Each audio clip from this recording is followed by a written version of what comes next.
Hey guys, Stephanie Scheller. I am back with another business owner spotlight. The point of these spotlights is to give you guys the chance to get out there and share your story, because there are some incredible business owners, incredible stories that don't get shared because they're not worth, $400 billion or whatever number happens to be the number you happen to hit. But there's some really cool information out there, some amazing stories. Today I've got Jason with me. Jason, I met when we did our TED Talks in November of last year, and he is, well, I'll let Jason tell you who he is. So Jason, who are you? So my name is Jason Straughan.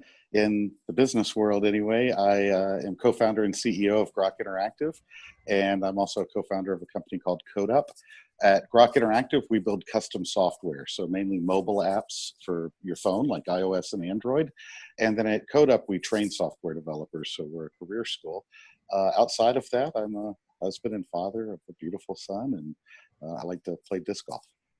Nice. And a Star Wars fan, as we can see. I'm a huge Star Wars fan. I didn't realize I was going to be on video today, so I didn't get so dressed up for the call, but definitely a Star Wars and Disney fan. So well, this is what I look like in the wild. I was going to say, I feel like everyone gets a true snapshot of you by putting you on camera on a second here. So the big question I ask everybody is, how did you get from being the bright-eyed, bushy-tailed, I'm going to be an entrepreneur, to where you are now, where you are founder and CEO of some major companies, and Code-Up is a major player in the coding training space. And so how did you get, from bright-eyed, bushy-tailed to bushy-bearded? Oh, wow. Great question. I like to think of it as kind of a 24-year overnight success, in that it was a lot of, to be really as frank as you can be, it was a lot of failures. And it was being motivated by the downturns that I think, finally put me in a position where I'm enjoying some of the fruits of those labors instead of just laboring. But it was really a lifetime of trying and trial and error. And I guess they call it the school of hard knocks. I opened my first company in 1999 I was 24, and I thought it'd be great to open a computer store, a retail computer store in the mall in 1999.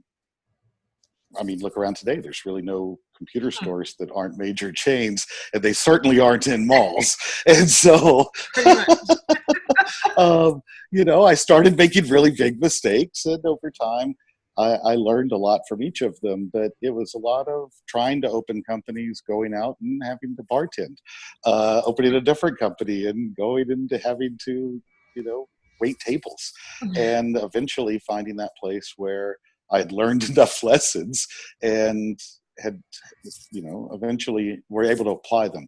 But I think for me, it was just perseverance. It was getting up every day and saying, I have two choices to make. I can give up on my dream, or I can keep pursuing it. And sometimes that meant pursuing it in nights and weekends.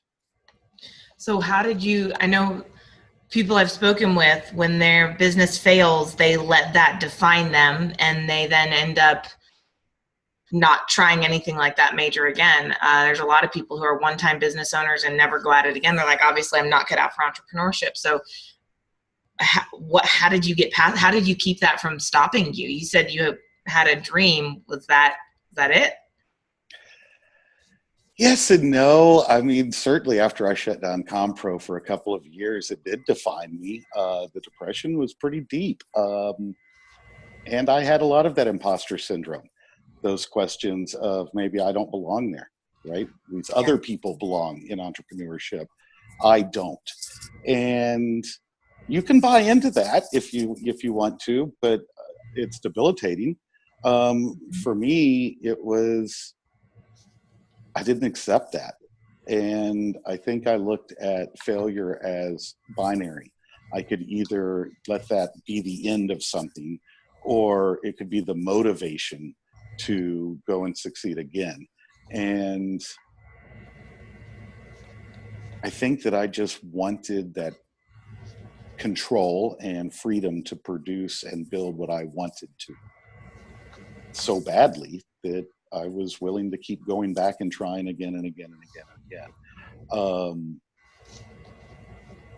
So yeah, I would say don't let failure define you at any point. Let it motivate you, but don't fail for the same reason twice.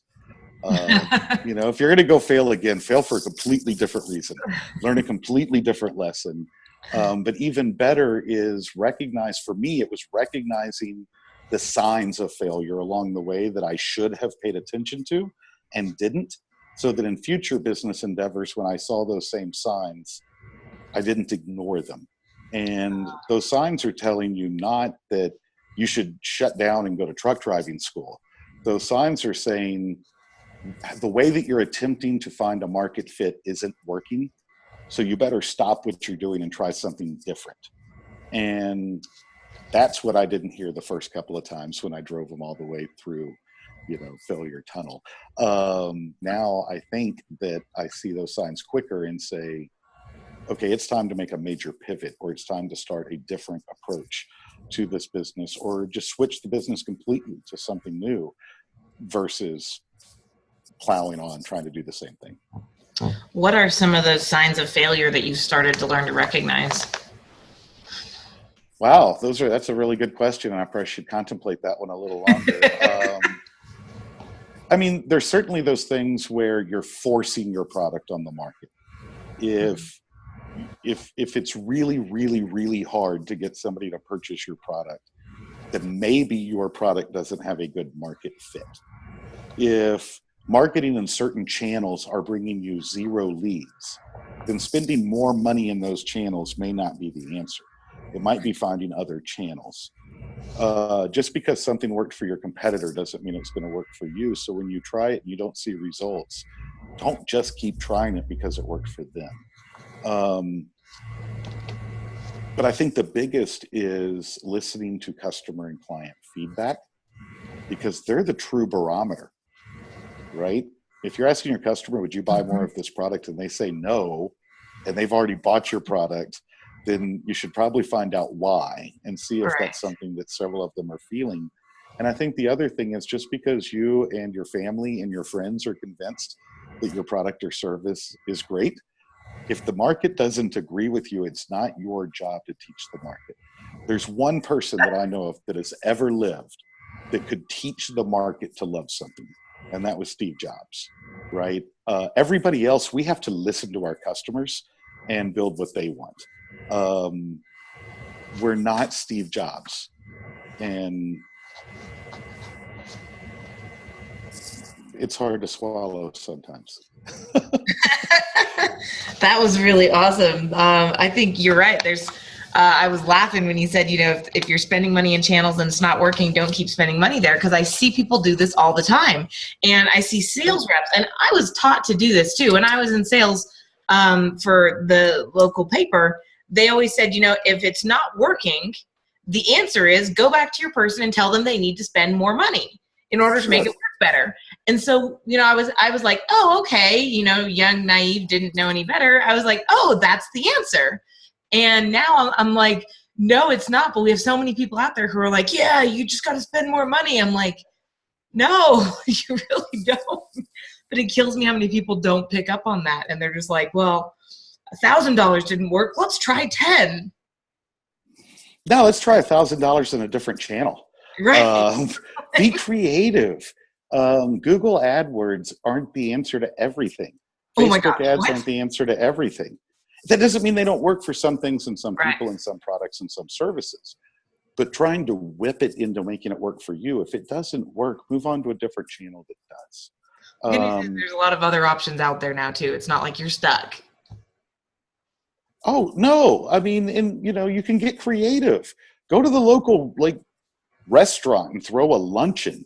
You can feed a lot of people at lunch for $1,000 and make them hear your pitch. Or you can give $1,000 to Google and have 4 people click on your website. I mean, again, maybe if it's working for you, that's a great channel. But I can promise you, if you give me $1,000, I can find people to talk to that will listen to about my pitch. And, you know, find the things that work. But to go back to the signs of failure was yeah, I think ego drives a lot of the young entrepreneur, and I don't mean young in age, but new to Right. the industry. And at least it did for me. And a lot of it I took as a personal affront, right? They didn't take for this ad, so I'm going to redo the ad and make it bigger. By goodness, they're going to listen to me. And business isn't run that way, right? It's my customer is the market. So I have to listen to it. Yeah. So of all of your long line of perseverances that you've gone through, what is right? We don't say the word failure anymore. It's a learning experience. Okay, like everyone enough. gets the participation trophy. We don't say fail, right? That always makes me laugh. I'm like, no, you failed. Learn and move on. But whatever. So of all your long line of perseverances, what was probably the biggest lesson that you ever learned from all of these that has played the biggest role for you?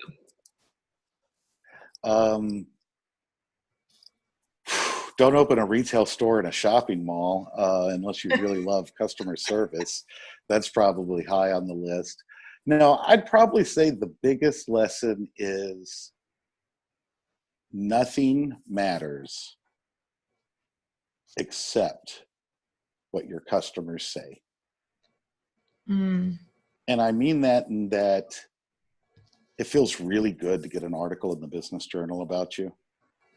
It feels really awesome to have, whatever, politicians bring you to their rallies or, be interviewed on YouTube channels. All of that is a tremendous amount of fun, and it's alluring, and it's maybe even addicting. And there's a lot of people, including myself at times in my life, where that was the motivation for business.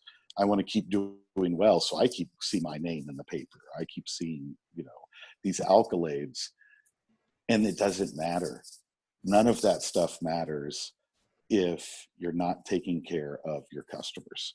All of that should be fun stuff that you get to do in your free time if you ever get to. But that's not what business is about. Business is about providing a product or service for your customers and growing that.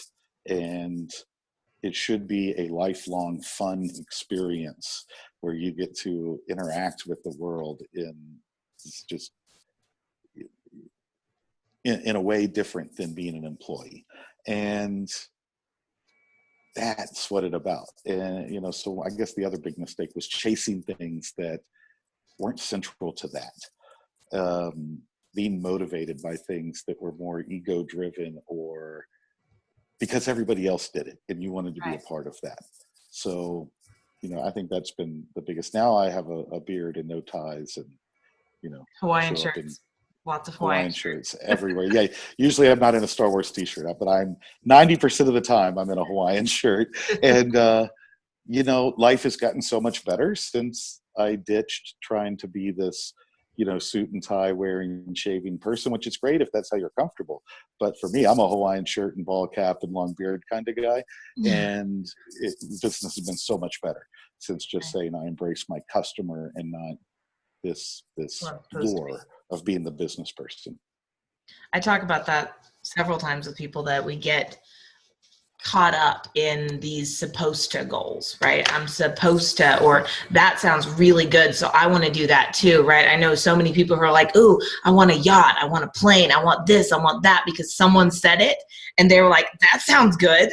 I'm like, as long as you're setting goals basically for other people, you're never going to achieve them. One of the things I teach is you got to set goals that are personal to you, because otherwise, what's the point? You're going to wake up 40, 50 years old and go, why did I do this? Yeah. So, no, absolutely. I think that's actually an awesome note. It's a tough lesson to learn, though, isn't it? Oh my gosh, right? Well, and then it's so caught up in like everyone's trying to fit in and everyone's trying to, it's so easy. It's so difficult to stand out like that. It really truly is. But no, I think that for me personally, I thought that I wanted that stuff.